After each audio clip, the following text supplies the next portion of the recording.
তো সেদিন এই দিনটা ছিল আমার জীবনে শিবরাত্রির পরের দিন। শিবরাত্রির পরের দিনে পুজো করছিলাম। তো যাই হোক, এটা আমার মানে লাইফে ফার্স্ট টাইম আমি শিবরাত্রি উপোস করলাম এই বছর। মানে 2026 আমার ফুললি স্যাটিসফাই। হয় না কিছু কিছু জিনিস হওয়ার পর মানে তোমার একদম মানে আলাদাই পিস পাবে তুমি। তো আমার মনে হচ্ছে 2026টা আমার মানে পুরোপুরি আলাদাই শান্তি পেয়ে গেলাম আমি। মানে যাই হোক, এরপর মানে প্রথমবার মানে কেউ ভাবতেই পারেনি, মানে আমাকে মানে কেউ ভাবতোই না যে আমি এই ধরনের এতক্ষণ না খেয়ে দিয়ে এরকম ভাবে এত মানে ভালোভাবে উপোস করে এত ভালোভাবে পুজোটা করব। কেউ কখনো আমাকে ভাবেইনি। যাই হোক, আলাদাই শান্তি গাইস, আলাদাই শান্তি।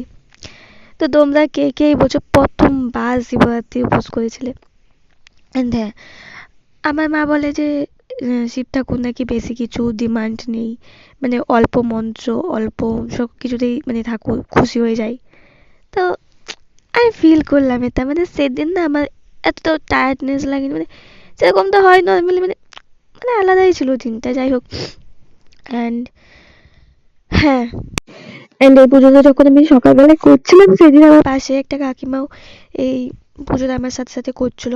আই মিন আমার সাথে নয়, মানে তিনিও আগের থেকেই ছিলেন মন্দিরে, তো আমিও তার পাশেই পাশেই পুজোটা করছিলাম। যাই হোক, তো ভালোভাবে আমার পুজোটা হয়ে গেছিল।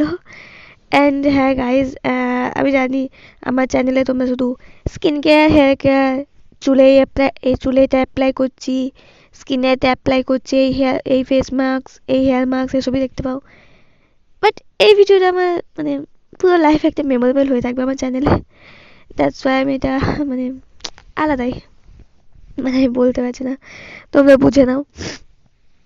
তো প্রতি মানে আমার যখন যখন ইচ্ছা করবে আমি এটা দেখে শান্তি পেয়ে যাব। আগের দিনে মানে মেন যে শিবরাত্রির দিন সেদিন ভিডিওটা মানে সেদিন এত মাথায় ছিল না, প্লাস সেদিন মানে এসব ভাবেও নি। তো যাই হোক,